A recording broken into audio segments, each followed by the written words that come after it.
I came in without a word and just stood there, stunned. My Mill was eating while my mom was doing the dishes, shivering from the cold. My husband snatched the plate from her hand and shouted, "Stop with the dishes, bring more food." I quietly called my dad.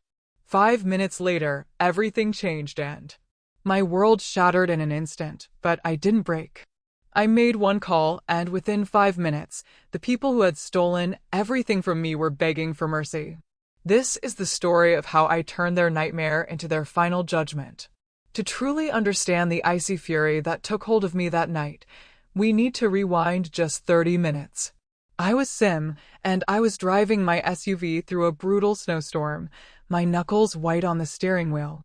My audit assignment in Chicago had wrapped up early, and frankly, auditing a huge logistics firm had completely drained me.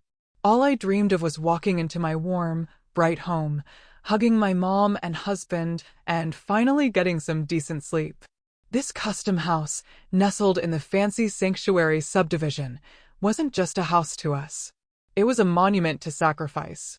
My mother, Vivian Jones, had literally sold everything: her beloved rural home in South Carolina, the land, the livestock, decades of hard work, just so my husband, Marcus, and I could have a respectable place to live.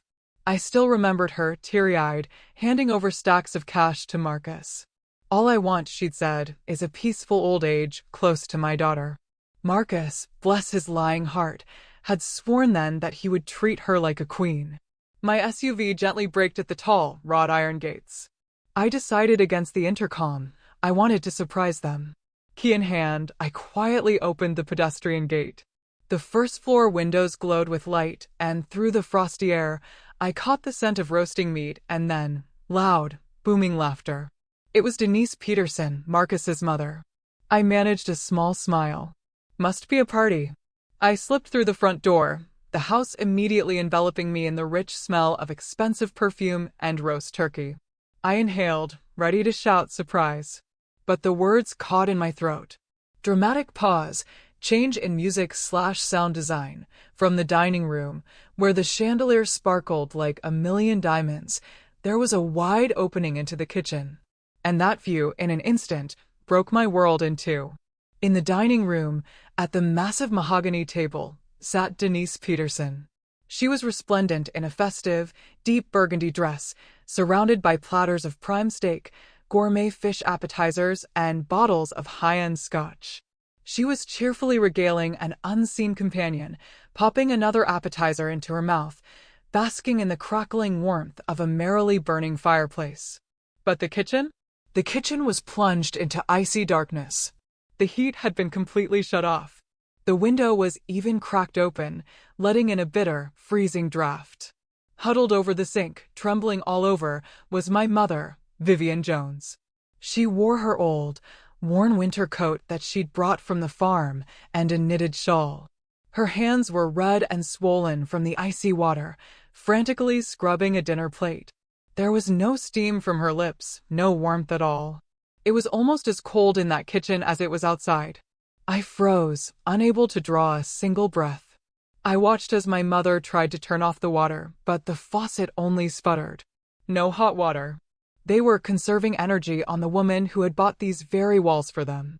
At that exact moment, Marcus burst into the kitchen.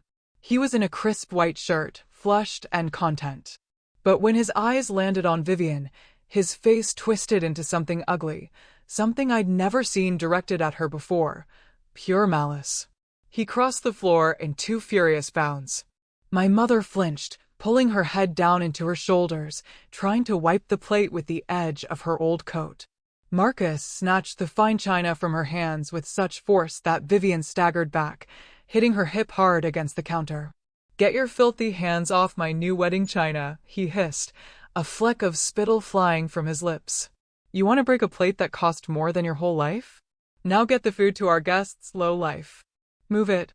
He shoved her roughly in the back, steering the elderly woman toward the dining room like a disgraced servant. "Marcus, please, I'll be quick," Vivian whispered, her voice shaking from tears and cold. "Shut up and serve my mother." Marcus roared, then walked back into the warmth, adjusting his hair as if nothing had happened. I stood in the shadow of the hallway, my heart stopped, then began beating with a heavy, muffled thud that echoed in my temples. The scream was trapped deep inside, transforming into something colder, sharper. It wasn't rage that filled me now, it was a terrifyingly calculated fury. I didn't charge in. I didn't yell. A scene wouldn't solve anything. A scene was emotion, and I needed action. I silently took a step back, then another. I quietly opened the front door and slipped back out into the snowy night. The cold air burned my face, but it cleared my thoughts. I pulled out my phone, my fingers steady as steel. I found a number in my contacts. One Marcus thought was for a retirement home or some backwater relative. Dad, it rang only once. I'm listening, daughter, came a low, gravelly voice. Dad, I said, my voice eerily even and dead. You're close. I was just pulling up. Wanted to surprise you. What's going on? Yeah, walk straight in right now and bring the papers. All the papers. I ended the call. I stood on the porch for exactly 3 minutes, watching the falling snow. Then I wiped away a non-existent tear, straightened my shoulders, and opened the door again. This time, it was loud, confident, punctuated with a defiant slam. I stomped my boots, shaking the snow off them, and strode into the foyer. Sim. Marcus's voice from the dining room was falsely cheerful. He rushed out to meet me, wiping his greasy lips with a napkin on the fly. You're back already. We weren't expecting you until tomorrow. He tried to hug me, but I dodged him, walking straight past him toward the dining table. Denise froze, a fork halfway to her mouth. Vivian, standing in the corner with a serving tray, went pale and lowered her gaze, trying to hide her red hands under her apron. Hello, Denise. I nodded at my mother-in-law without looking directly at her, then approached my mother. I took Vivian's freezing hands in mine. Why are you wearing a coat? And why is there no heat in the kitchen?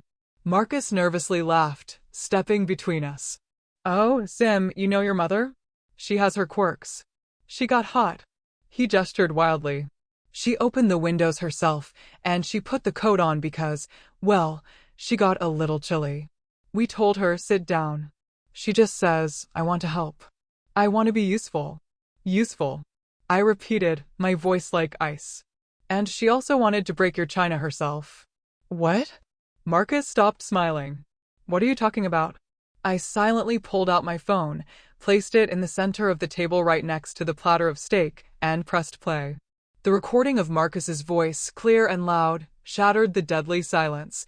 Get your filthy hands off my new wedding china. Now get the food to our guests. Low life. Move it. Denise's face erupted in angry red splotches. Marcus's jaw dropped, but no sound came out. His eyes darted frantically between the phone and his wife. Sim, that's taken out of context, he finally sputtered. You don't understand. She pushed my buttons. She did it on purpose. 5 minutes, I said, looking at my watch. You have 5 minutes to pack your bags. Are you kicking us out? Denise shrieked, jumping up from her chair. Out of my son's house? How dare you? This is our house. We're registered residents here. This house was bought with my mother's money. I cut her off, my tone icy. And you turned her into a slave, legally speaking. Marcus suddenly straightened up, a cocky note entering his voice. Half the assets belong to me as your husband, and we're not going anywhere. Try to throw us out in the snow, I'll call the police. You have no right. Moment of suspense. At that exact moment, the heavy front door, which Marcus had locked with 3 deadbolts, swung open with a drawn-out, dreadful screech. A plume of frosty air surged into the house. Marcus and Denise flinched and spun around. Standing in the doorway was a tall, imposing man. He was 65, but he looked like a brick wall. He wore an expensive, perfectly fitted black cashmere coat, his gray hair neatly slicked back. His eyes held a kind of authority that made you want to disappear. This was James Davis, my father. Not the frail old man with a fishing rod Marcus thought he was, but a man whose glare had once made suspects tremble in the district attorney's office. Behind him, 2 sturdy men in dark suits stepped out, silent as shadows, carrying leather briefcases. Good evening, James Davis said. His voice filled the entire space, drowning out the crackle of the fireplace. He wasn't yelling, but that baritone made the dishes rattle in the cabinet. Who? Who are you? Marcus stammered, backing away. How did you get in? This is private property. James slowly pulled off his leather gloves, his heavy gaze fixed on his son-in-law. You're mistaken, young man. Private property is something that belongs to you. And this house, as of this minute, does not. My father walked into the room without taking off his boots. The two men followed. One of them placed a document with a notarized seal on the table in front of Marcus. Remember that private investor you borrowed $300,000 from last month to finish the roofing? James asked, walking up to the table and picking up a steak appetizer. He sniffed it with distaste and dropped it back on the plate. The one who agreed to give you the money against the collateral of all movable and immovable property. No questions asked. Marcus turned white. How do you know that? That was confidential. That was my guy. James smiled, but the smile was more terrifying than a snarl. I loaned you the money through an intermediary. And in the contract, which you idiot signed without looking, there was one little clause, clause 4.2. It stated the immediate confiscation of the collateral if payment was late by even 1 day. Marcus gulped hard. But the payment was yesterday. I forgot. I thought 1 day wouldn't matter. It matters, James Davis said, nodding to his men. The deadline passed at midnight last night. This house, the furniture, that china, and even your socks are now my property. You have 0 minutes to pack. Get out of here. One of the security men silently took a roll of bright orange stickers from his briefcase. Ignoring Marcus's protests, he slapped the first tag right onto the soup tureen from the new china set. The sticky label lay squarely across the gold-plated pattern. What are you doing? Marcus shrieked, lunging for the table. That's collectible porcelain. The adhesive will ruin the enamel. The second guard gently but firmly pushed him away with his hand, like swatting an annoying fly, and stuck the next sticker onto the back of the antique chair Denise had just been sitting in. Inventory, James said, walking toward the fireplace and warming his hands. All of this is collateral for the debt now. Any attempt to remove, sell, or damage an item will be treated as felony theft. He motioned to his men. Keep going, guys. The TV, the coats in the closet, the appliances, everything goes on the list. Denise, who had been playing the lady of the house moments before, slid down the wall, her face gray. Jim, Yuri Fedorovich, darling, she wailed, clasping her hands in prayer. We're family. How can you do this? The boy made a mistake. It happens. We'll pay everything back. Why be so cruel right away? We're family. Family? James repeated without turning his head. Family is that woman you forced to wash dishes in freezing water. You two are parasites. I walked to the table, swept up the remains of their decadent feast, the steak, the fish, the appetizers, and dumped it all into the trash can with a clang. Get out, I said quietly, my voice surprisingly steady. Right now, I don't want to see either of you in this house for another second. Marcus, realizing that pleading was useless, suddenly changed his expression.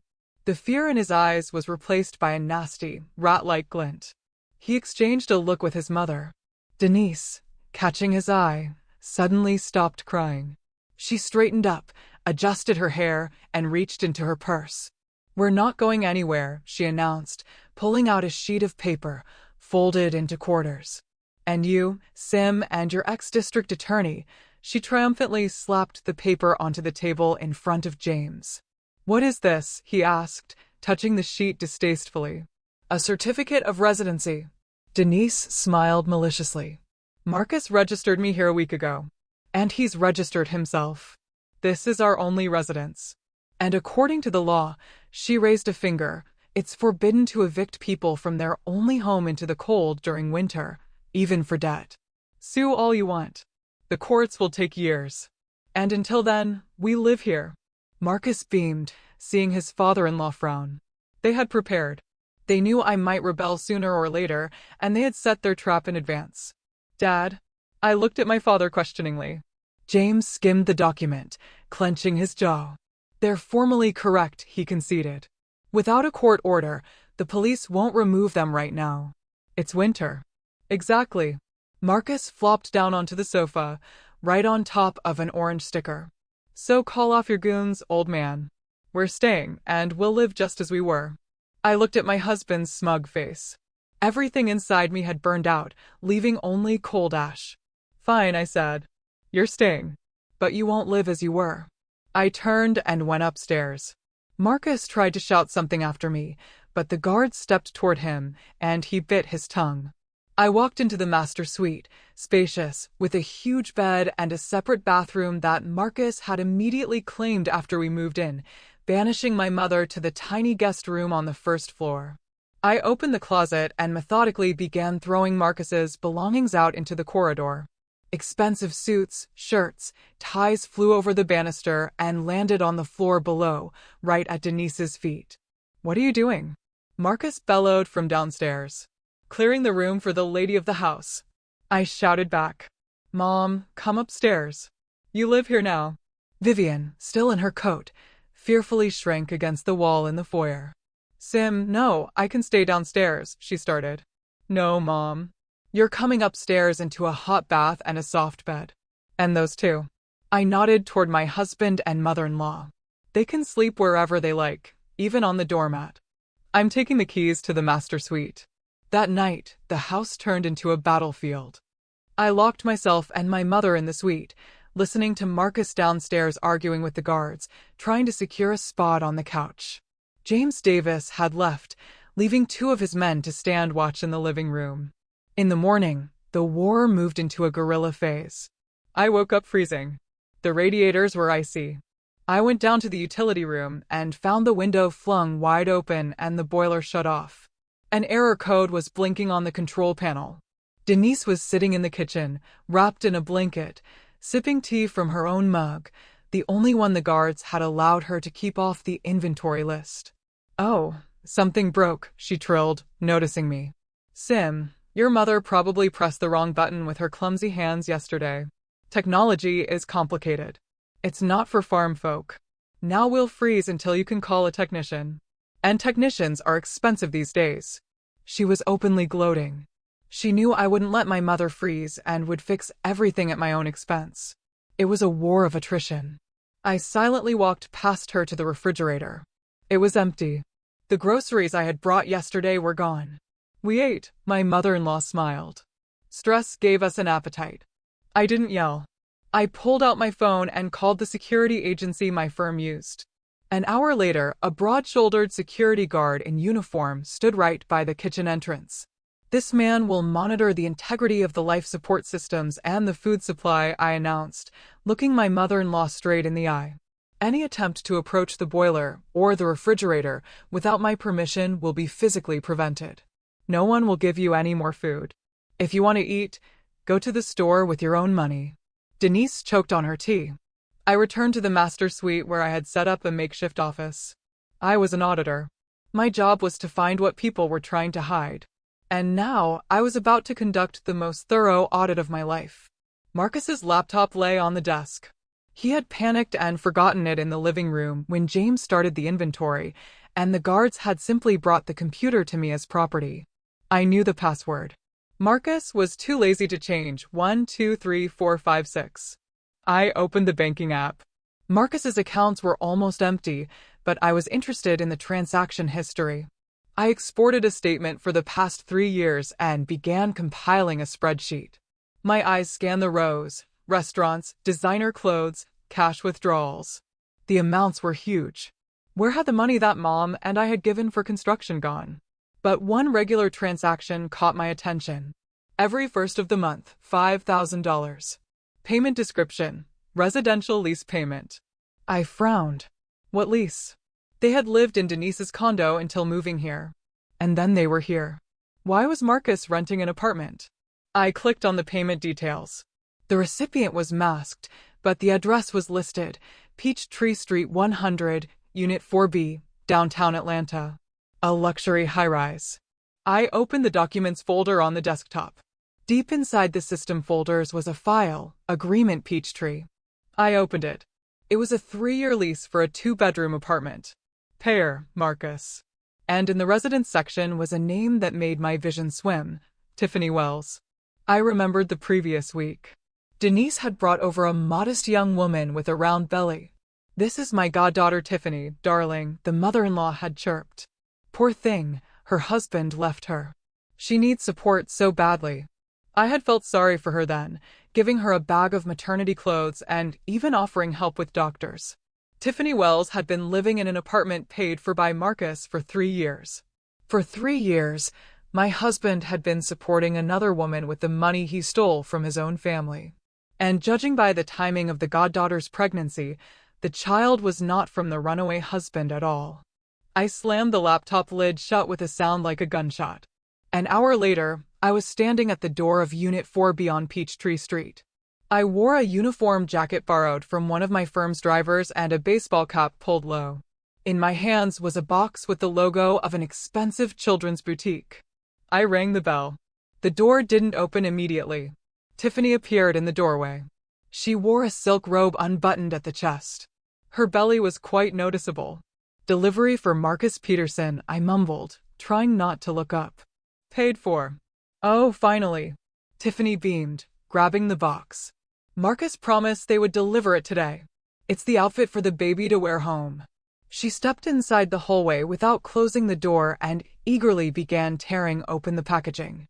I stepped in after her, taking off my cap. "I hope the size is right," I said in my normal voice. Tiffany froze.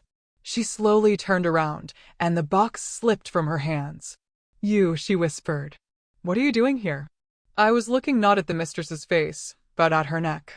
There, a thin gold chain with a vintage ruby pendant, framed in small diamonds, sparkled in the opening of the robe.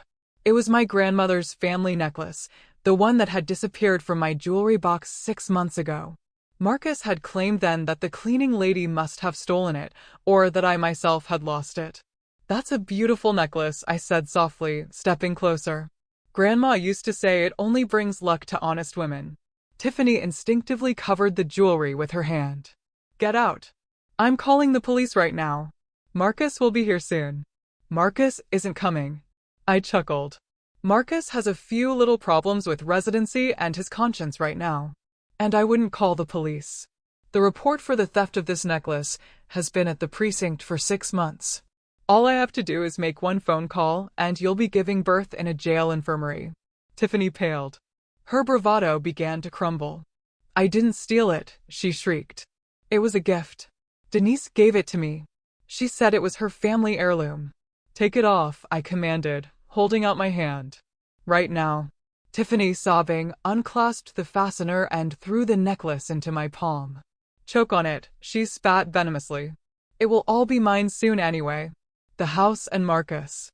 "The house," I repeated, pocketing the necklace. "Yes, the house." Tiffany suddenly smiled maliciously, stroking her belly. "Denise promised that as soon as that old hag, your mother, is put into a nursing home, Marcus and I will move in. That's where she belongs. She doesn't know what she's doing anymore anyway. And the baby needs fresh air, not this dusty apartment." My vision narrowed. So, it wasn't just about the money. They weren't just planning to fleece Vivian Jones. They planned to destroy her, declare her incompetent, and lock her away in a state facility to make room for their new family. "Thank you for the information," I said in an icy tone. "Now I know everything I need to know."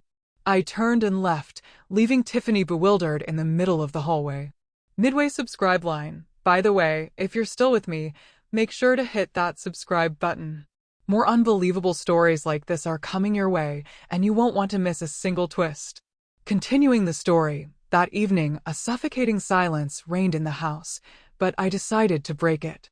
I set the table in the dining room, not for guests, but for family. I set the plates, lit the candles, and invited everyone to dinner. Marcus and Denise came down cautiously. They were starving. The garden. The kitchen was diligently doing his job, and they had been surviving all day on crackers found in their rooms. Seeing the roasted chicken, Marcus swallowed hard. "Sit." I invited them with a gesture. Vivian was already sitting at the head of the table, dressed in her best new spring dress that I had retrieved from the suitcase. She looked confused, but held herself with dignity. I sat across from my husband. The ruby on my neck glowed scarlet in the candlelight. Denise, who had reached for the bread, froze. Her eyes widened, fixed on the jewelry. A fork clattered onto a plate. Pretty, isn't it? I asked, touching the stone. I found it today in a very unexpected place, on the neck of a certain pregnant goddaughter. Marcus choked on his water. He coughed, his face turning crimson. You want to see her? He choked out. I did. I nodded calmly. A sweet girl, very candid. She told me all about your plans. The retirement home for Mom, the move-in. Vivian gasped and pressed a hand to her chest. Retirement home, she whispered. Daughter, what is she talking about? She's talking, Mom, about how these people, I swept my hand over my husband and mother-in-law, were planning to declare you mentally unfit to move in here with Marcus's new wife and their baby. That's a lie. Marcus jumped up. She's lying about everything. Tiffany she's just an acquaintance. I silently picked up the TV remote and pressed the power button. On the huge screen in the living room, a photo of the lease agreement appeared. Marcus's name, Tiffany's name, signatures, dates, 3 years of lies in high definition. You paid for her apartment with the money we were saving for Mom's medical care, I said. You lied to my face for 3 years. You have a child on the side, and you wanted to throw my mother out of her own home like trash. Marcus collapsed back into his chair, covering his face with his hands. He was crushed. The evidence was irrefutable. The silence in the room became sticky, heavy. It felt like someone was about to scream or beg for forgiveness, but then a laugh broke out. A quiet, dry, rasping laugh. Denise Peterson was laughing. She neatly cut a piece of chicken, put it in her mouth, and after chewing, looked at me with an expression of complete superiority. There was no fear or shame in her eyes. Only cold calculation. So you found out? What's your point? She asked, wiping her lips with a napkin. You think you won? You think you can throw us out now in disgrace? I don't think, I replied. I know. Tomorrow, I'm filing for divorce and eviction. Eviction? Denise smirked again. Did you look closely at the deed for the house, smarty pants? She took another bite of chicken. Sure, the house is in your mother's name. The house? Yes. My mother-in-law corrected me. The walls, the roof, the foundation. But the land it sits on. She paused dramatically, savoring the moment. The land, darling, belongs to me. I frowned. What nonsense. My mother bought the lot. Your mother provided the money, Denise corrected. And I handled the paperwork. Remember that power of attorney Vivian signed 3 years ago to handle all the construction affairs? There was one small line in there, right to purchase real estate in my name. The mother-in-law leaned back in her chair, crossing her arms over her chest. So, the half-acre lot that this wonderful custom home sits on was purchased in my name. And I have the deed. Vivian cried softly. Denise, how could you? We had an agreement. It was all for my son, darling, Denise snapped. Not for you, you country bumpkin. She turned back to me, her voice hard as steel. So, the breakdown is this, daughter-in-law. The house is yours, but the land is mine. I demand that you move your house off my land. Tear it down, or pay me rent. Say, $20,000 a month, starting today. I stared at her, understanding that this wasn't a bluff. This woman had planned everything from the start. She wasn't just a thief. She was a professional predator. And if we don't pay? I asked. Then I'll sue to have the illegal structure demolished, Denise shrugged. And believe me, I'll win. I have all the paperwork. She picked up a chicken leg and took a bite with relish. So, no one is going anywhere. Tiffany will move in here as soon as she gives birth. And you and your mother will live in the guest annex and work off the rent. And that's my final word. Denise wasn't kidding. The next morning, I woke up to the sound of a heavy engine roaring outside. I looked out the window and saw an old, rusty dump truck slowly pulling into the gates and parking directly across the only exit from the property. The driver, a grumpy guy in a greasy jacket, jumped out of the cab, locked the door, and walked away on the road without looking back. The dump truck completely blocked everything. No one could drive out, and no one could drive in. What does this mean? I asked, descending to the kitchen where Denise was victoriously sipping coffee. It's my land, the mother-in-law replied without looking up from her mug. And I decide who and what parks on it. By noon, it became clear that this wasn't just a petty stunt. It was a siege. A septic pump truck arrived at the gates. The septic tank was overflowing from the day before. The driver honked, got out, looked at the blocking dump truck, spat, and drove off. The hose simply couldn't reach the tank cap over the fence. An hour later, an odor appeared in the house. Faint at first, then unbearable. Using the plumbing became impossible. The courier with a week's worth of groceries I had ordered also turned around at the gates. Denise went out onto the porch and yelled with a smirk that entry onto private property was forbidden. If you tried to climb the fence, she would call the police for trespassing. She's starving us and drowning us in our own sewage, I concluded, looking at the empty refrigerator. By evening, the house had turned into an icy, foul-smelling tomb. Vivian sat in her room wrapped in a blanket and crying. Sim, honey, she sniffled when I checked on her. Let's just leave. Let them choke on this house. I can't take this anymore. The smell, the cold. I'm old. I don't need much. We can rent a room somewhere. No. I cut her off. My voice was tight with tension. If we leave now, we lose. We'll give them everything you worked for your entire life. I won't let that creature win. A cold fire burned in my eyes. I wasn't going to surrender. I had worked in logistics for 15 years. I knew how to deliver cargo to the most inaccessible points in the country. Surely, I could organize the provisioning of my own home. Late that night, when Denise and Marcus had fallen asleep, confident in their victory, I went out into the backyard. Behind the shed, there was a small gap in the fence, known only to the neighborhood cats. In the darkness beyond the fence, headlights flashed. It was my company service pickup truck. The driver, an old acquaintance of mine, silently tossed 2 heavy backpacks over the fence. They contained food, bottled water, portable chemical toilets, and gas burners. Thank you, Sergeant, I whispered into the darkness. Hang in there, Jones, the driver replied. If you need it, we'll drop supplies from a helicopter. They wouldn't starve or drown in sewage. The blockade was broken, but defense wasn't victory. I needed to go on the offensive. The next morning, leaving my mother under the protection of the security guard, I walked past the dump truck and headed for the city. My destination was the county archive. I knew that if Denise was talking about legality, there had to be a loophole. People like my mother-in-law didn't play by the rules, they looked for technicalities. The archive was dusty and quiet. The woman archivist, recognizing my last name, brightened. Oh, you're James Davis's daughter. What a man he was. Such a district attorney. I remember how he saved us from the mob back in the 90s. Of course, we'll find everything. Half an hour later, a file containing the history of the property lot lay before me. I flipped through the yellowed pages. Here was the first owner. Here was the second. And here was the bill of sale in Denise Peterson's name. Date: 3 years ago. The sale amount was laughable. The appraised value was undervalued by a factor of 10. But the most interesting thing was at the end, the notary's signature, I. Hawthorne. I frowned. I had heard that name. Hawthorne was known in the city as a black market real estate lawyer. He handled transactions that smelled of crime from a mile away, houses belonging to deceased lonely seniors, strange wills, disputed land. I found the address of Hawthorne's law office. I drove there immediately, hoping to corner him. If he had falsified documents or processed the sale improperly, it was a chance to annul the mother-in-law's ownership. The office was closed.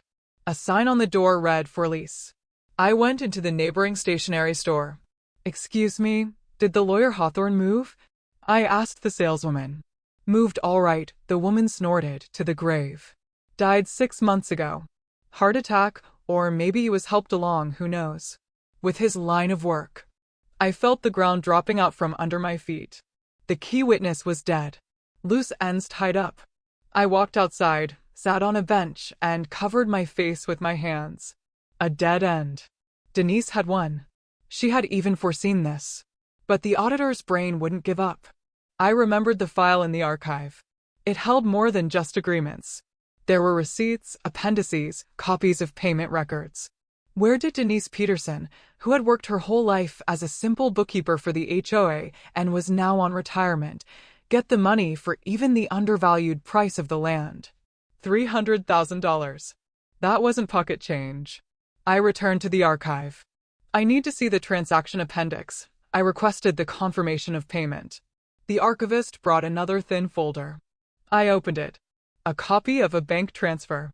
Payer, Denise Peterson. Amount, $300,000. Bank, City Credit Union. I photographed the document. I called an acquaintance in the bank security department. Alex, run this payment, please. It's urgent. Where did the money come from to the sender's account before this transaction? Half an hour, Sim, Alex replied. Those 30 minutes stretched into an eternity. I paced in circles in the park outside the archive, kicking the snow. If the money was clean, savings, inheritance, anything legal, then all was lost. The phone chimed. A message from Alex. Interesting picture, Sim. The money was deposited into your lady's account the day before the transaction. One single transfer from a corporate entity, the Sanctuary HOA. Payment description, road repair and infrastructure replacement. I froze. The Sanctuary HOA. That was their subdivision. The same upscale subdivision where our house stood. And then the puzzle clicked. Denise had been the treasurer for the HOA for the past 5 years. All the neighbors knew she was an activist, constantly collecting money for security gates, guards, and asphalt. I opened the neighborhood chat on my phone. The latest messages were full of anger. Where's the road? Why are there potholes again? We all paid $10,000. Where's the result? Denise had replied to everyone. The contractor let us down. We're looking for a new one. We're short on funds. Need to raise more. She hadn't just bought the land with someone else's money. She had stolen that money from her own neighbors. The same wealthy, influential women she loved to brag to about her status. She took the general fund for road repairs, transferred it to herself under a fake contract, and used it to buy the lot she was now holding hostage. The entire neighborhood, every family, every house had paid for the land on which Denise Peterson was playing the Baroness. I slowly lowered my phone. A cold, predatory smile touched my lips. A witness was unnecessary. The notary was unnecessary. I held a bomb in my hands that could blow up not only the fence, but Denise Peterson's entire life, and the fuse was already lit. I didn't go to the police. Filing a police report would be too slow, too bureaucratic. It would give Denise time to find a lawyer and drag the case out. No, I needed an immediate effect. I needed a social, bloodless, but no less brutal form of justice. I opened the neighborhood chat, the Sanctuary Wives. This chat included all the women Denise had so painstakingly fawned over, whose approval she sought, whose recipes she copied, wives of executives, businesswomen, socialites. I typed a short message, urgent meeting at the clubhouse in 1 hour. Topic: where did our road funds disappear? Come if you don't want to keep paying scammers. Documents will be provided. Send. An hour later, the meeting room at the local clubhouse was packed. All the women, dressed in expensive coats and carrying designer bags, were there, annoyed that they had been pulled away from their errands, but intrigued by the scent of scandal. I stepped onto the stage. I didn't waste time on pleasantries. I connected my laptop to the projector. Good afternoon, I said into the microphone. My voice was firm. Many of you know my mother-in-law, Denise Peterson. She's our treasurer. She constantly tells us that the till is empty, that we need to chip in more, that contractors are letting us down. She's been saying we're short on funds for 3 years. A murmur of agreement ran through the hall. Now look at the screen. I brought up the first spreadsheet. This is a statement from our HOA account. Here are the deposits from you all. Millions of dollars. And here's an expenditure. $300,000 went to a shell corporation called Construction Services, supposedly for road repairs on Forest Lane. But there are still potholes there, shouted a woman in the front row, the wife of a local congressman. I ruined my suspension there yesterday. Correct, I nodded. Because there was no repair. And here's the statement from the Construction Services account. I clicked the slide. On the very same day the money came from us, it was transferred to Denise Peterson's personal account. The hall gasped.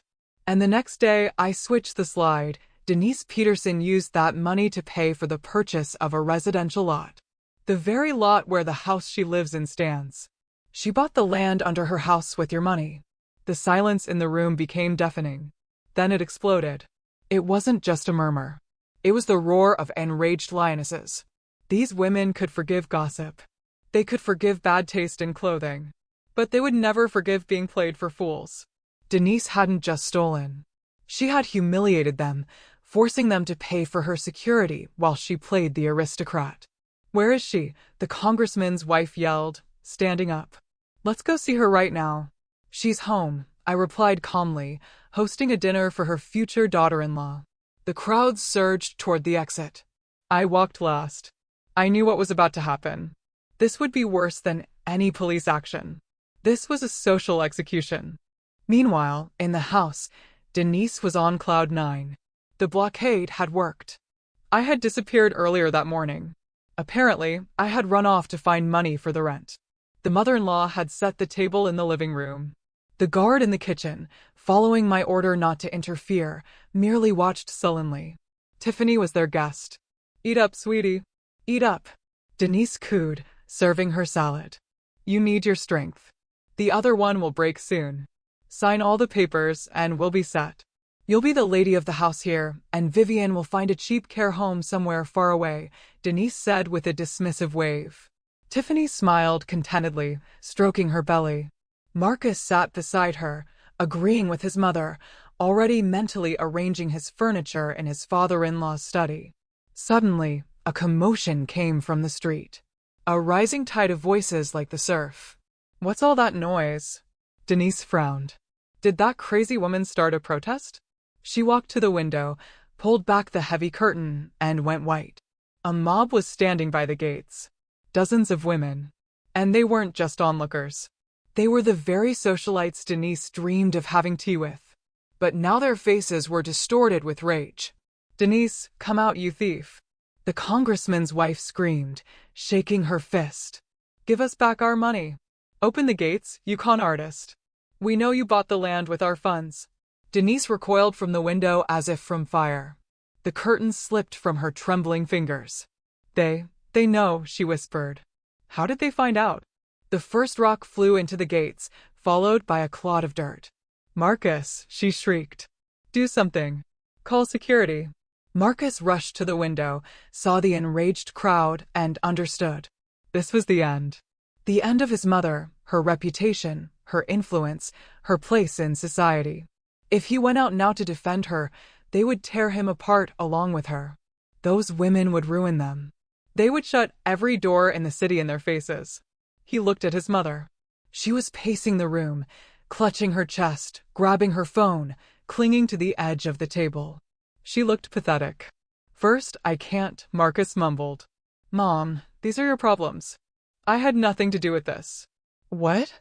Denise froze. "You're abandoning me. Your own mother." "I have to think about the baby," Marcus nodded at the frightened Tiffany. "We can't handle the stress. We're leaving." He grabbed Tiffany's arm and dragged her toward the back door. "Marcus, wait," his mother cried after him, but he wasn't listening. He dashed into the foyer, snatched his overnight bag that he hadn't unpacked since yesterday, and frantically began stuffing documents into it. Passport, driver's license, wallet. "Faster, Tiffany, faster," he urged. "We'll go to your apartment in the city. Lie low until this blows over." "But Marcus," Tiffany whined, "what about the house? You promised." "To hell with the house. Can't you see what's happening? They're going to lynch us." He pulled out his phone to call an Uber. The app returned a payment error. "What the heck?" Marcus frowned. Tried another card. Transaction declined. A third card, blocked. He logged into his mobile bank. A red message flashed on the screen, accounts frozen. Suspicious activity. "No, no, no," he whispered, stabbing the screen with his finger. "This is a mistake. This can't be happening." I appeared in the foyer doorway. I had walked in through the front entrance, which the crowd wasn't yet storming, giving me a clear path. I stood with my arms crossed, watching my husband with icy calm. "Where are you going in such a rush, darling?" I asked. "Sim." Marcus scrambled toward me. "Sim, what's wrong with the cards? Why aren't they working?" "Unblock them. You're an auditor. You messed something up." I didn't mess anything up, I replied. I filed for divorce this morning. And as part of the asset division procedure, I filed a request for an asset freeze. And also, I paused, savoring the moment. As a certified auditor, I am obligated to report suspicious financial schemes. Your transfers to Tiffany's apartment came from the same accounts your mother used to launder the stolen HOA money to the bank. You're both accomplices in a money laundering case. Marcus dropped his phone. You blocked everything. Absolutely everything, I confirmed. You can't even buy a bus ticket. You're bankrupt, Marcus. And you're not going anywhere. Tiffany, hearing the word bankrupt, let go of Marcus's arm. She looked at him, then at me, then at the enraged crowd outside the window. You said you had money, she hissed. You said you were rich. Tiffany, it's temporary. I'll fix everything. Marcus pleaded, trying to grab her elbow. Don't touch me, she screamed. You penniless loser. At that moment, a brick flew into the living room window. The glass shattered with a crash. Denise, sitting on the floor in the center of the room, covered her head with her hands and wailed. I watched this and felt no pity. I felt only cold satisfaction. The trap had sprung. The rats were cornered. Another stone hit the wall with a dull thud. Somewhere, shards of glass rattled on the porch. Outside, the crowd was raging, demanding blood and money. And inside the house, the air thickened with hatred, becoming dense and suffocating. Marcus, realizing there was nowhere to run and his accounts were empty, slowly turned to his mother, who was still on the floor among the broken vase shards. This is your fault, he snarled. His face was contorted. This is your stupid schemes. Nobody will ever find out, Marcus. Everything is under control, Marcus. Well, there's your control. We're going to be killed because of your greed. Denise raised her head. In her eyes, usually full of arrogance, there was now a look of animal fear, which quickly changed to the rage of a cornered rat. My fault, she screeched, scrambling to her feet. I did all this for you. So you could live in a decent home, not a hovel. So you could have status. And you couldn't even keep your woman in line. If you hadn't brought that damn auditor here, we'd be living like kings. Don't you dare call her that. Marcus roared. Sim isn't a thief. You're the criminal. You stole from the neighbors. You set me up. My accounts are frozen because of you. I'm broke. You're broke because you're weak, his mother spat in his face. You've always been a mama's boy who couldn't take a single step without me telling you to. I found you a wife. I found you a mistress. I built you a house. And all you can do is whine. Marcus reared back, but didn't dare strike. His hand trembled and dropped weakly. He paced the room like a caged animal. Tiffany, huddled in the corner of the sofa, watched the spectacle in silence with an expression of disgust. Suddenly, Marcus stopped. His gaze fell on me, standing in the doorway, arms crossed, watching the agony of their family with cold curiosity. A switch flipped in Marcus's head. Fear and greed whispered the only way out, betrayal. He approached me with quick steps, lowering his voice to a conspiratorial whisper. Sim, listen. He rushed, grabbing my sleeve. We need to talk alone. I jerked my arm away with distaste. What do we have to talk about, Marcus? A deal. I can help you. Seriously. Let's go to the kitchen, please. I hesitated for a second, then nodded. Fine, 5 minutes. I turned and headed for the kitchen. Marcus, throwing a quick glance at his mother, who had started wailing again, hurried after me. Tiffany remained in the living room, glued to her phone. The kitchen was quiet. The guard who was standing by the door went out into the hall at a sign from me, leaving us alone. Marcus closed the door and leaned against it, breathing heavily. Sim, I get it. I was an idiot, he began, trying to sound sincere. My mother messed with my head. She's been pressuring me my whole life, but I can fix everything. How? I asked dryly, pouring myself a glass of water. I know about the land, about the HOA scheme. I know where she keeps the originals of the dark ledger. I saw her forge the neighbors' signatures. He stepped closer, looking into my eyes. I can give an official statement on record. I'll turn her in, lock, stock, and barrel. I'll tell them how she stole, how she bribed that lawyer. You won't even have to prove anything. My testimony will be enough to send her to prison for 10 years, and the land will go back to the HOA. And then you can buy it fair and square." He looked at me hopefully. He was selling his mother for $30,000 and a one-way ticket. I remained silent. I looked at the man I had lived with for 10 years and didn't recognize him. Or rather, I finally saw the real him, cowardly, ready to sell anyone for his own comfort. "Fine," I said. "Write it out." I took a sheet of paper and a pen from a drawer and tossed them on the counter. "Write a full confession that you knew about your mother's schemes, but kept quiet, and where the documents are detailed. Go." Marcus snatched the pen. His hands were shaking with impatience. He began scribbling, muttering under his breath. "I, Marcus Peterson, confirm Denise Peterson illegally." The kitchen door quietly opened. Vivian Jones stood in the doorway. She had heard everything. She had been standing in the hall, her ear pressed to the door. Every word from her son-in-law had fallen into her heart like a drop of acid. But instead of pain, clarity came. Vivian walked into the kitchen. She walked not with the shuffling gait of a beaten old woman, but with firm, purposeful steps. Her back was straight. Marcus looked up from the paper and froze. He had never seen his mother-in-law like this. There were no tears in her eyes. No pleading. There was steel. Vivian walked up to the counter. Marcus instinctively pressed himself into the chair. "Vivian, we're just agreeing on terms with Sim," he started to stammer. A ringing slap interrupted him mid-sentence. Marcus's head snapped to the side. His cheek instantly flared red. It was not the blow of a weak woman, but the blow of a person who had endured too much for too long. "Mom," I gasped. Vivian looked down at her son-in-law. "Don't you dare," she said quietly, but distinctly.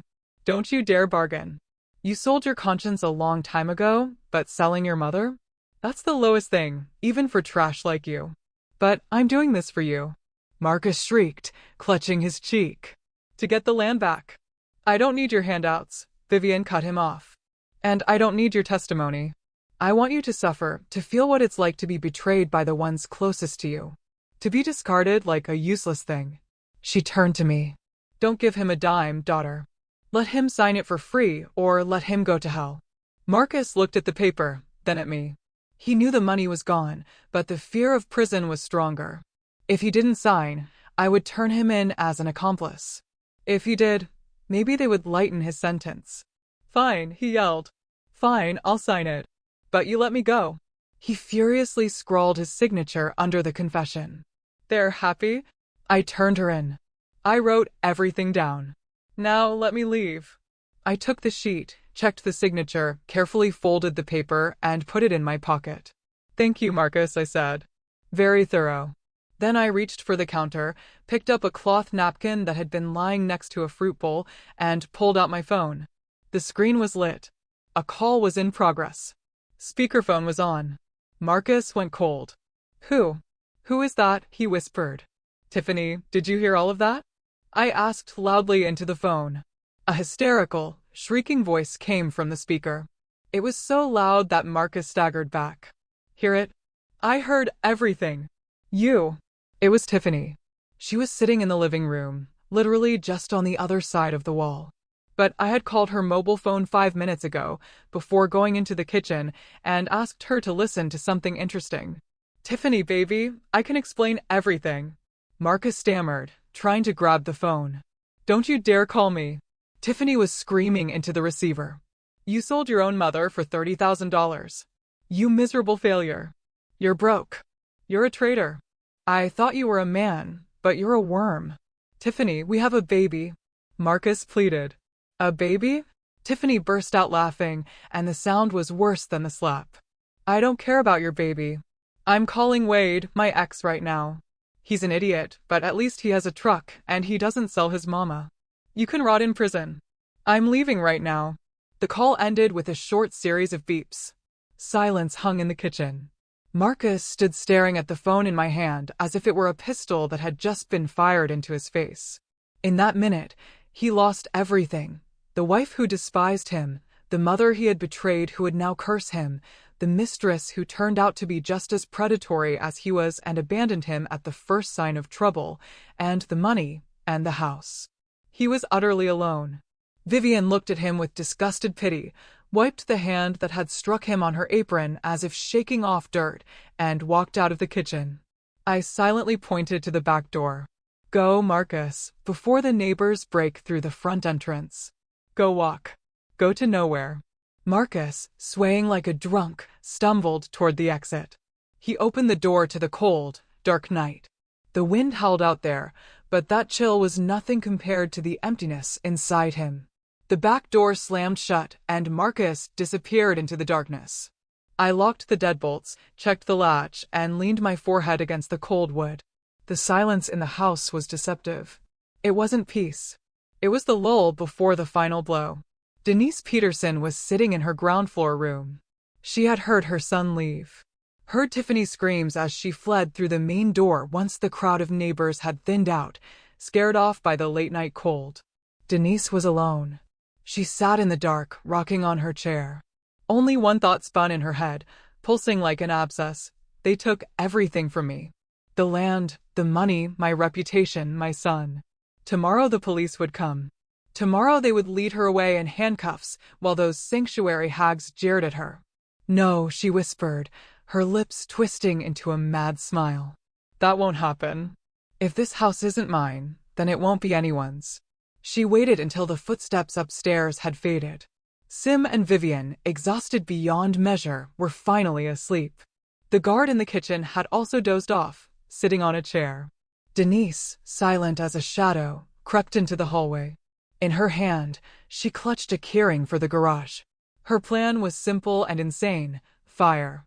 The home insurance policy was in her name. Another one of her little tricks. If the house burned down, she would get the payout. And the documents, all the documents proving her land scheme, would burn with the walls. No one would be able to prove a thing. She would say the wiring shorted out, old wiring installed by those clumsy contractors. She walked into the garage. It smelled of gasoline and old rubber. In the corner stood jerry cans, old metal, heavy. She had stored them there for years, just in case. Now the time had come. Denise struggled to twist the cap off the first can. The sharp chemical smell hit her nose. She began pouring the contents onto the floor.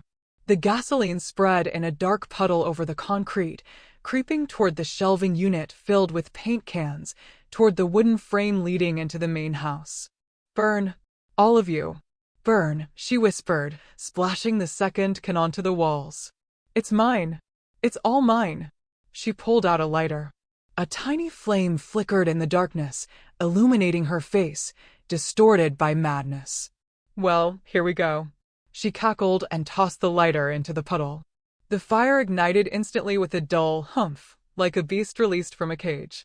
The flame licked the walls, greedily attacking the oily rags in the corner. Heat blasted her face. Denise backed toward the exit, but then realized that the garage door leading outside was jammed. She yanked the handle, useless.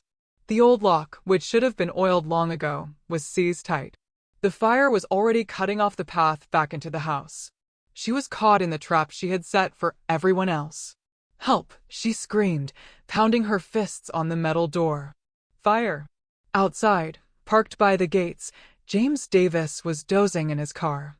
He hadn't left. He knew cornering a rat was dangerous and had decided to personally stand watch until morning. A flash in the garage window made him open his eyes. An orange reflection danced on the snow. Damn it, he barked. He jumped out of the car, shouting to his men, "Ram the gates now." The security guards ran to the garage. Black, acrid smoke was already billowing from the seams. Inside, they could hear Denise Peterson's frantic screams. "Ram it," James commanded. The guard's SUV hit the garage door bumper first. The metal screeched, buckled, but held. Again. The second impact ripped the door off its hinges. James was the first to rush into the inferno. The smoke burned his eyes. The heat was unbearable. He saw Denise huddled in the far corner, covering her face with her hands from the encroaching flames. "Come here, you fool," he yelled, grabbing the collar of her expensive coat. He dragged her out onto the snow, tossing her aside like a sack. Denise was coughing. Her face was black with soot, but she was alive. The security guards were already dousing the flames with fire extinguishers, preventing the fire from spreading to the house. Lights came on in the upstairs windows. Vivian and I rushed outside in our robes, staring in horror at the smoking garage. "Mom!" I rushed to Vivian, hugging her. "Are you okay?" In the distance, sirens wailed. Firefighters and police. One of the neighbors, seeing the smoke, had called them. Denise Peterson sat on the snow and laughed hysterically. "They can't prove anything," she screamed. "Nothing.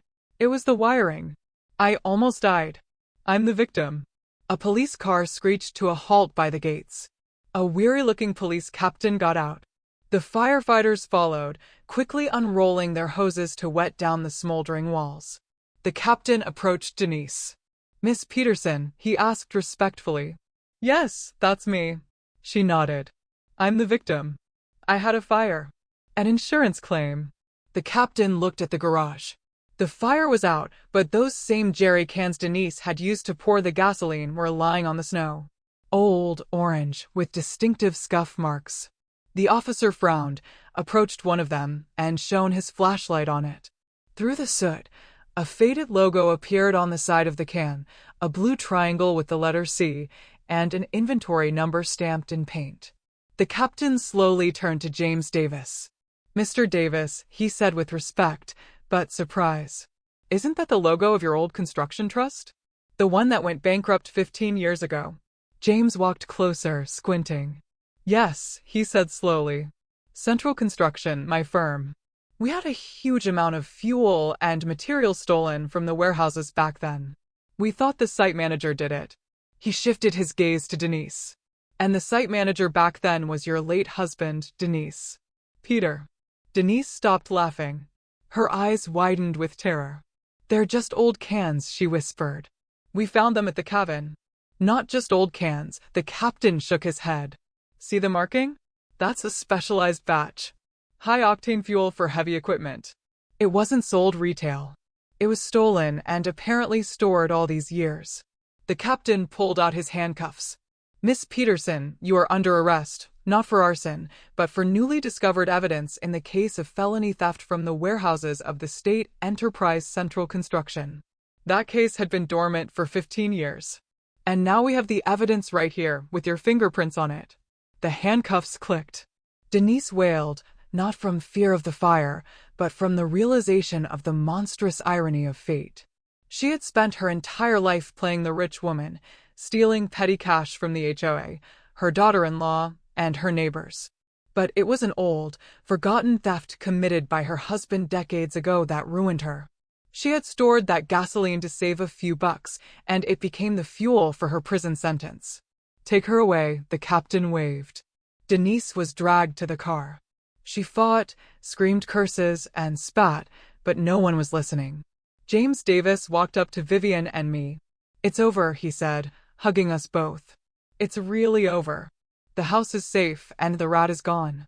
The police cruiser with its flashing lights disappeared into the darkness, taking Denise Peterson toward her criminal past. The silence that fell over the subdivision was deafening, smelling of smoke and wet ash. I stood on the porch, wrapped in a down jacket, and looked at the gates. There, parked by the curb, was Marcus's SUV. The engine was running, thick white smoke pouring from the tailpipe. He was running out of gas, but he couldn't turn off the engine or he would freeze to death. The windows of the SUV were fogged up from the inside. Marcus was there alone, with no money, no home, no family. In the morning, he tried to approach the pedestrian gate. He looked terrible, unshaven, in wrinkled clothes, with red, sleepless eyes. Seeing Vivian, who had come out to shovel the snow on the path, he pressed his face against the iron bars of the fence. "Vivian," he croaked. "Please, just a piece of bread. I haven't eaten in a day. I don't even have money for instant soup." It was a mirror image of the nightmare scene where everything had begun. Only now he was the beggar. Now he stood in the cold and pleaded, while Vivian was the lady of the house in the warmth. Vivian froze with the shovel in her hands. I saw her heart flinch. "Pity is the curse of good people." "Go, Marcus," Vivian said softly, not looking at him. "God will provide." She turned and went inside, but I noticed her shoulders shaking. I felt no pity. I had a job to do. There was still the last bit of legal mess to clean up: the divorce, the return of the land, and that cursed debt for construction materials. I sat in the living room, surrounded by folders of documents. James Davis sat opposite me in an armchair. My father looked older. All this, the siege, the fire, the arrest, had drained his strength. He was turning a cup of cold coffee in his hands and staring at the fire in the hearth. "Dad," I called. I put down my pen. "I need to know." James lifted his heavy gaze to me. "No, what, daughter?" "Why no?" I asked directly. "Why did you only show up now? We were living in this hell for months. Mom sold her house in the country, gave them all her money. They humiliated her. They turned her into a servant. Where were you? Why didn't you intervene sooner if you had the connections? If you could have fixed everything with one phone call?" James sighed. It sounded like the moan of an old tree. "Shame, Sim," he replied gruffly. "Ordinary man's shame." He set the cup on the table. "I walked out on you 20 years ago. Left like a coward from my work, my career. I thought the money I sent would replace a father and a husband. And when Vivian called me 6 months ago and told me she was selling her house to help you, I wanted to come. I was desperate to come, but I thought, who am I? I don't have the right to interfere. You're grown. Vivian is proud. She wouldn't accept help from the ex who traded his family for a badge." I listened, a lump rising in my throat. "I was watching you," her father confessed from a distance. "I knew Marcus was a lowlife, but I didn't know the scale of it. I thought it was just family squabbles. But when you called that night, when I heard your voice, I knew if I didn't come now, I had no reason to live." He paused. "There's one more thing, Sim. That debt. The debt for the brick and cement that Denise used to blackmail you. The $300,000 Mom supposedly borrowed from her to finish the house." I nodded, opening the folder with the promissory note. "Mom signed it 2 years ago. Denise said the money from the sale of the country house wasn't enough. Prices went up, and she kindly loaned her savings. We still owe her that amount, even if she's in prison. Her heirs, Marcus, they can still claim it." "That's a lie," James said softly. "There was no debt. Prices didn't go up. There was more than enough money from the sale of your mother's house. But Denise, she's a sly fox. She knew Vivian didn't understand construction estimates. She simply stole some of the money, hid it, and then said there wasn't enough." "But where did the materials come from?" I didn't understand. "The house was finished. I paid for them," her father said, his voice quiet. 2 years ago, when the construction stalled, the foreman, an old friend, called me, said, 'Jim, there's a problem. Materials ran out and your women are crying. No money.' I wired him the money directly. $300,000. I told him to keep quiet so Vivian wouldn't know it was from me. I didn't want to humiliate her. I thought she would just finish the house and live peacefully. And Denise intercepted the documents." My father smiled bitterly.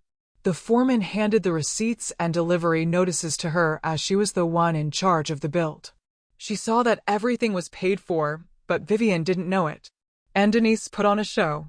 She came to Vivian and said, 'I found the money. I paid for the materials, but now you owe me.' And she got her to sign that promissory note. She sold you something I had already given." I closed my eyes. The sheer cynicism of this woman was unbelievable. She had taken my father's money, hidden the evidence, and then forced my mother to sign a debt bond for an already paid-for commodity. "Where's the proof, Dad?" I asked, opening my eyes. "Words aren't evidence. The foreman might confirm it. But we need documents, receipts, payment records." "I kept the bank statements," James said. "But that's not enough. We need the original bill of lading, the one with the recipient's signature. Denise must have hidden it. She never threw anything away." I remembered my mother-in-law's room. After the police searched, it was chaos, but many things remained. The police had only taken what concerned the gasoline and HOA case. They weren't interested in personal papers. "I'm going to look," I said, standing up. I walked into the room that had been Denise Peterson's fortress just yesterday. Now it was just a room with scattered laundry and the smell of old perfume. I methodically searched the place. Closets, Drawers, shelves, empty, only old magazines, utility receipts, some postcards. I opened the bottom drawer of a dresser. Under a stack of towels lay an old, worn Bible. I was surprised. Denise had never been religious. She only went to church on Easter to show off her new coat. I picked up the heavy book. I opened it at random. Tucked between the pages, in the chapter about Judas, lay a sheet of paper folded into quarters. I unfolded it. The paper was yellowed, but the text was clear. Bill of lading number 458, billions. Fascia, brick, cement, rebar. Amount, $310,000. Stamp, paid. And at the bottom, in the payer column, it wasn't Denise's name. It was printed, J.F. Davis, P.C., my father's name. And in the received column was Denise Peterson's sprawling signature and the date. There it was. Denise had received the materials paid for by my father. She had signed for the receipt. She knew it was a gift, but she had hidden this document in the Bible, a book she figured no one in this house would ever open, and forced Vivian Jones to sign the debt. I gripped the paper in my hand until my knuckles went white. This wasn't just a document. It was a key to freedom. Complete, final freedom. No debt existed. This entire loan that Denise and Marcus had held over them for 2 years, the one that made Vivian scrub floors and endure humiliation, was a fiction. A lie. I returned to the living room. I silently placed the bill of lading in front of my father. James put on his glasses, looked at the paper, and his shoulders began to shake. He wasn't crying. He was laughing. A bitter, angry laugh. In the Bible, he croaked. She hid it in the Bible. Lord, what a woman. It's over, Dad, I said. They have nothing left. No Denise, no Marcus, no debt. We're clean. At that moment, there was a knock at the door. It wasn't loud or demanding. It was timid, barely audible. I walked to the window. Marcus was standing at the door. He wasn't asking for food anymore. He just stood there, head down, holding a crumpled piece of paper. I opened the door, but didn't let him in. I stood on the threshold, blocking the way. The warmth of the house escaped, enveloping Marcus in steam. But he didn't even try to warm himself. What do you want? I asked. Sim. Marcus's voice sounded like rustling dry leaves. I found a job as a loader at the produce warehouse. They have a workers' dormitory. Glad for you, I replied coldly. I need a form. He held out a crumpled sheet, a family composition form for the manager, so they'll give me a room. I took the sheet. It was an application. In the marital status box, Marcus had written with a trembling hand, divorced. I'll sign the divorce papers, he said, looking at my feet. I won't claim any assets. I know about the debt. My mother, she yelled at me when they took her away. That the debt isn't real. That she made it all up. He looked up at me. His eyes were empty. I'm sorry, Sim. I'm not asking you to take me back. I didn't know you could be such a monster. I thought it was normal. I thought everyone lived like that. Hustling, scheming. Not everyone, Marcus, I said. People live and parasites exist. I took a pen from my pocket, rested the form against the door frame, and quickly signed where the confirmation from the ex-spouse was required. Here. Marcus took the paper. His fingers brushed my hand, and he drew them back as if from fire. Can I come in for a minute? He asked, hopefully. Just use the bathroom and get a drink of water. I looked at him, at his blue lips, at his shaking hands. No, I said. Sim, please. No, Marcus. You will never set foot in this house again. There's a water fountain down the street. The restroom is at the bus station. And this house is a clean zone. People you betrayed live here. I started to close the door. Sim, he shouted in despair, trying to wedge his foot into the opening. But I'm your husband. Ex-husband. We were family. We were, I answered. Until you decided that a china set was worth more than your mother-in-law. I slammed the door shut and the lock clicked. I leaned my back against the door and closed my eyes. Outside, I heard footsteps, walking away. The crunch of snow under the feet of a man who had lost everything. I returned to the living room. Vivian was standing by the fireplace, watching the fire. She had heard the conversation. You are cruel, daughter, she said softly. I am just Mom, I replied, hugging her. Kindness must have fists, or it will be devoured. James stood up, walked over to us, and wrapped his big arms around both of us. Everything will be different now, he said. I promise. I looked at the bill of lading I had found, lying on the table. That scrap of paper was worth more than all the money in the world. It was proof that my father's love, however clumsy and late, was real, and my mother-in-law's love was nothing but a business plan that had failed spectacularly. The winter continued outside the window. But inside the house, for the first time in long months, it finally felt truly warm. Transition to a brighter, more hopeful scene. 3 months passed. The snow, which had seemed eternal, began to melt, revealing the black earth, and with it, the last traces of the nightmare also melted away. The house, which had recently been a prison, filled with the scent of spring and fresh baking. Today was a special day, a real housewarming party, not the fake feast Denise Peterson had staged, but a celebration for those who truly deserved this home. I adjusted the tablecloth on the large mahogany table. That very china set was on it. Now it was not a symbol of status or a tool for blackmail. It was simply beautiful dinnerware from which good people would eat. The guests had already started arriving. They were the neighbors, the very sanctuary wives who had recently looked down on Vivian Jones, seeing her as a servant. Today they walked into the house with apologetic smiles, carrying pies, flowers, and expensive gifts. Vivian, dear, please forgive us. The congressman's wife chirped, handing over a massive bouquet of roses. We were blind, we thought. But you understand. Denise presented everything so perfectly. Vivian sat at the head of the table. She wore a new dress, the color of spring foliage, which suited her well. Her hair was neatly styled, and a faint blush touched her cheeks. She didn't look like a victim. She looked like a queen mother receiving her subjects. God forgives, she smiled softly. Please sit down, dear guests. The more the merrier. I watched this from the kitchen and felt my heart lighten. My mother had learned to smile again. She no longer flinched at loud noises or hid her hands under the table. She had reclaimed her dignity. Suddenly, the intercom buzzed. I frowned. All the guests were already here. I walked to the monitor by the door. On the black and white screen, a figure stood at the gate. The man was dressed in a dirty jacket. On his head was a moth-eaten knit cap. He shifted from foot to foot, breathing on his frozen hands. Marcus. I pressed the talk button. What do you want? Marcus lifted his head. His face was drawn, covered with a patchy beard. Dark circles lay under his eyes. Sim. His voice trembled. I see you're having a party. Cars are parked. I just thought, maybe there's a little stew or bread left. I haven't eaten all day. The warehouse commissary is closed today. He looked pathetic, but I knew that behind that mask of misery still hid the same man who had snatched a plate from my mother's hands. Wait, I said. I went into the kitchen. I took a plastic container, filled it with hot chili, added a large piece of cornbread, and a few small pies. Then I took an envelope from my purse.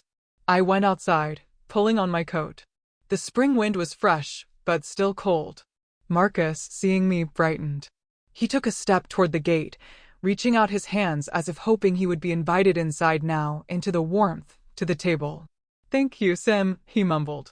Thank you. I knew you weren't like them. Can I come in? Just in the foyer so the wind doesn't blow while I eat.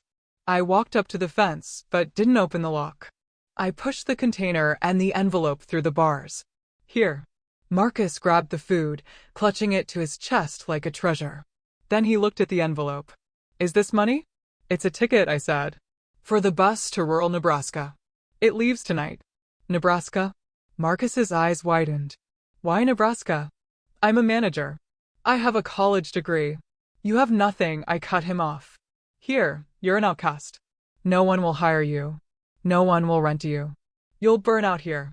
Drink yourself to death under a bridge. But there, you have a chance to become a human being, or to die alone. The choice is yours. I turned to leave.